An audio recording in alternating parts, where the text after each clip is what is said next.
Kodok TV. Seperti biasa, kita akan membahas mengenai isu-isu global. Pada hari ini, tema yang akan kita angkat yaitu mengenai outlook perekonomian Indonesia. Pada hari ini saya berada di Pasar Swalayan, tepatnya di Kota Palangkaraya. Kita akan mulai bertanya kepada masyarakat sekitar mengenai pandangan mereka terhadap outlook perekonomian Indonesia.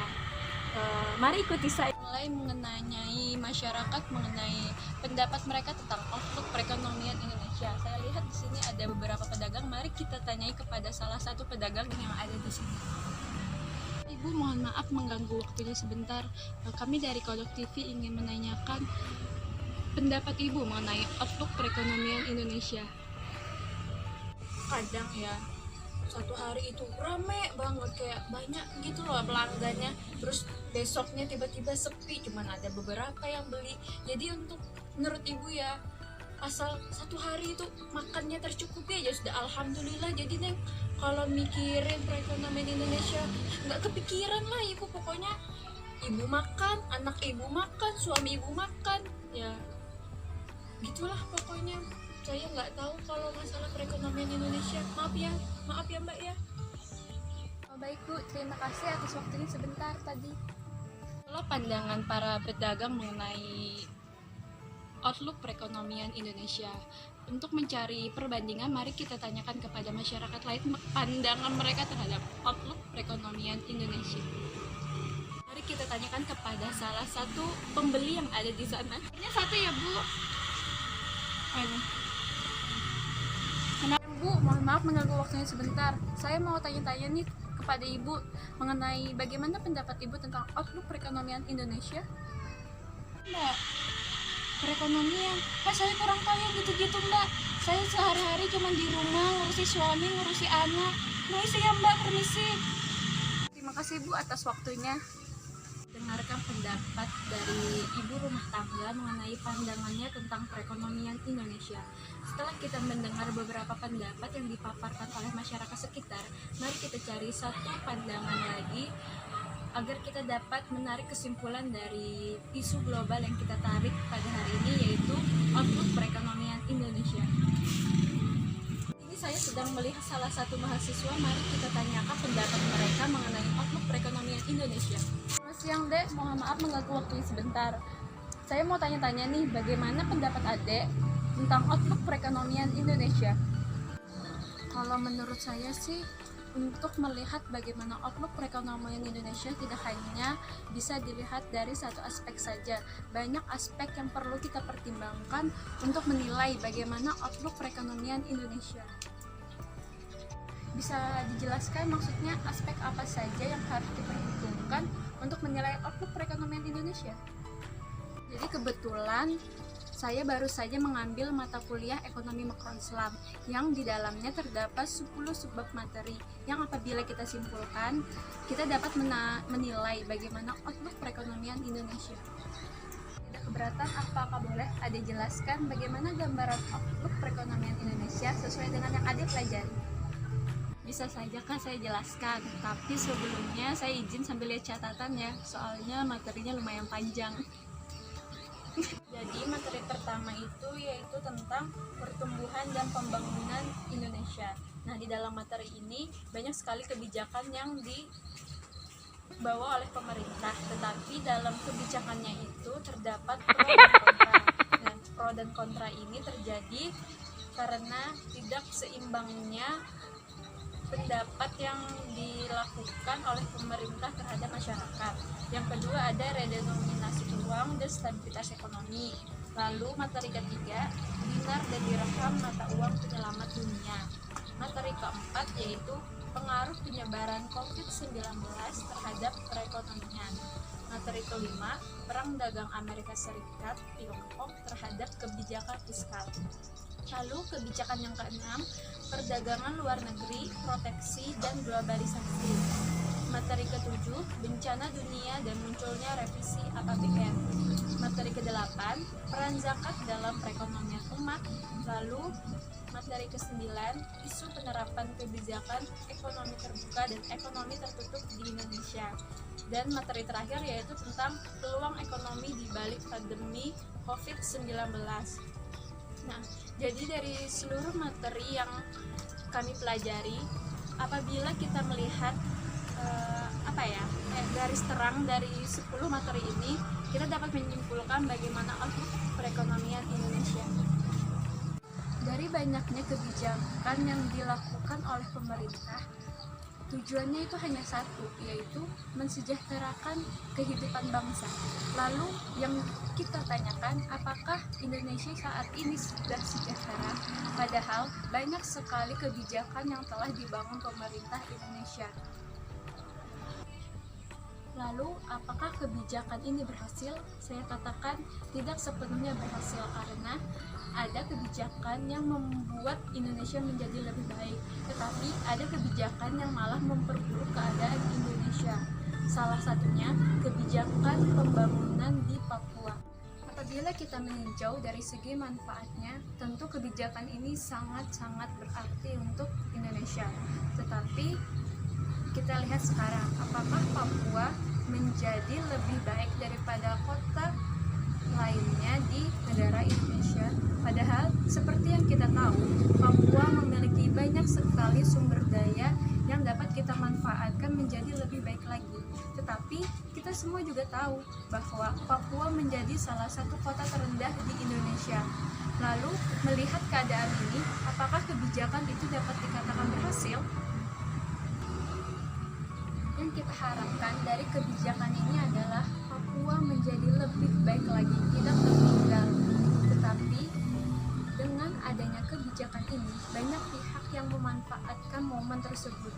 Di dalamnya terdapat praktik politik yang hanya untuk menguntungkan salah satu pihak saja tanpa mementingkan kebutuhan yang lainnya. Ini yang saya katakan bahwa perekonomian Indonesia itu tergantung apa yang akan kita lakukan sekarang. Salah satu contoh lainnya yaitu kebijakan redenominasi uang. Saat itu Indonesia mengalami krisis ekonomi. Oleh karena itu salah satu petinggi menyarankan untuk Indonesia menerapkan kebijakan redenominasi uang. Tetapi apa yang terjadi? Indonesia malah semakin terburuk. Kebijakan yang diambil tersebut bukannya membuat Indonesia semakin baik, malah membuat Indonesia semakin jatuh. Oleh karena itu, pada saat Indonesia semakin terpuruk karena adanya kebijakan redenominasi uang, diberlakukanlah Sanering guna memperkecil keburukan yang terjadi akibat kebijakan redenominasi uang.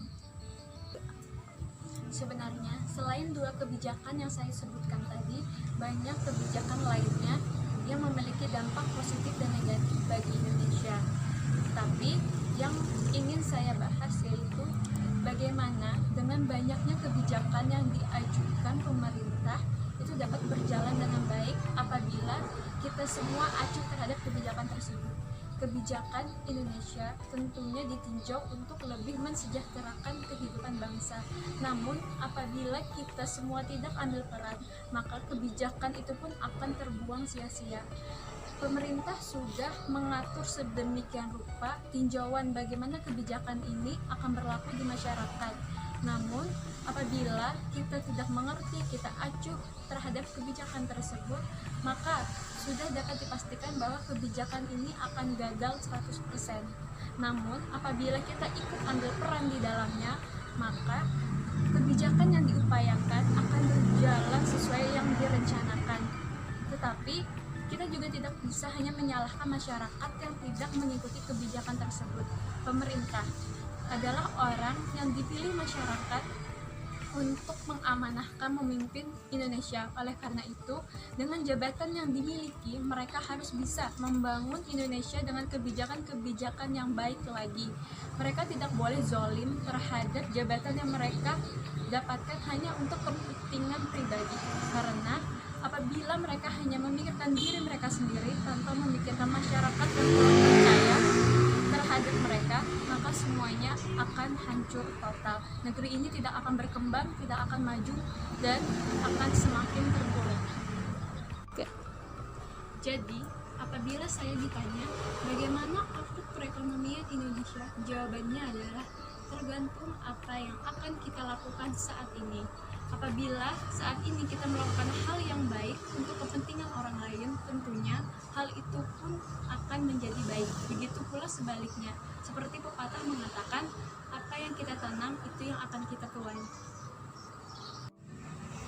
Baik, begitulah hasil wawancara yang kita dapatkan dari 3 narasumber, yaitu pedagang, ibu rumah tangga, dan mahasiswa.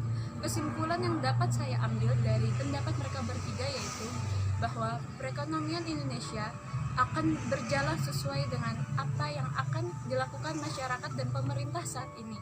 Seperti yang kita lihat, banyak kebijakan-kebijakan yang telah dibangun oleh pemerintah Indonesia, namun tidak sepenuhnya berhasil. Itu menjadi tanggung jawab kita bersama. Kita tidak dapat menyalahkan hanya salah satu pihak saja. Yang pertama, kebijakan ini akan berhasil apabila kedua belah pihak saling mendukung. Nah, harus adanya kerjasama tim, yaitu antara pemerintah dan masyarakat. Dari semua kebijakan yang telah kita lewati, terjadi banyak pro dan kontra. Hal ini karena kurangnya pemerataan terhadap hasil yang diraih dari kebijakan ini. Oleh karena itu, pesan dari saya, kita semua harus turut bekerja sama untuk kemajuan Indonesia. Seperti yang pertama kita wawancarai adalah pedagang. Setelah kita tanya bagaimana pendapat tentang outlook perekonomian, pertama yang kita wawancarai tadi yaitu kepada pedagang. Pendapatnya adalah bahwa mereka tidak terlalu tahu tentang perkembangan perekonomian. Mereka hanya peduli tentang berjualan, memenuhi kebutuhannya hanya sebatas itu. Dan kedua yaitu ibu rumah tangga. Mereka mengatakan, saya tidak terlalu peduli dengan hal itu karena yang saya pedulikan adalah suami saya, anak-anak saya. Bukankah itu adalah hal yang aneh? Karena semua masyarakat harus tahu apa tujuan bangsa Indonesia. Misalnya, dia adalah pedagang, dia yang terjun langsung dalam perekonomian Indonesia. Mereka harus tahu bagaimana jalannya perkembangan ekonomi. Yang kedua yaitu ibu rumah tangga. Dalam rumah tangga, mereka tidak hanya bisa memenuhi kebutuhan mereka. Sebagai ibu, seharusnya mereka dapat menetralisirkan bagaimana kehidupan pribadi dan kehidupan ekonomi. Dan terakhir yaitu mahasiswa. Di pendapat mahasiswa, kita dapat menemukan titik terangnya. Tetapi apabila melihat perbandingan dari mereka bertiga, kita juga tidak dapat hanya menitik beratkan bahwa perekonomian itu ada di tangan mahasiswa dan para pejabat. Seperti yang saya katakan bahwa semua orang bertanggung jawab atas sejahteranya bangsa Indonesia. Mungkin sekian yang dapat saya sampaikan atas hari ini. Atas isu yang kita bahas hari ini dapat memberikan gambaran kepada kita semua akan tegaknya perekonomian Indonesia. Sekian laporan hari ini, sampai bertemu di siaran selanjutnya.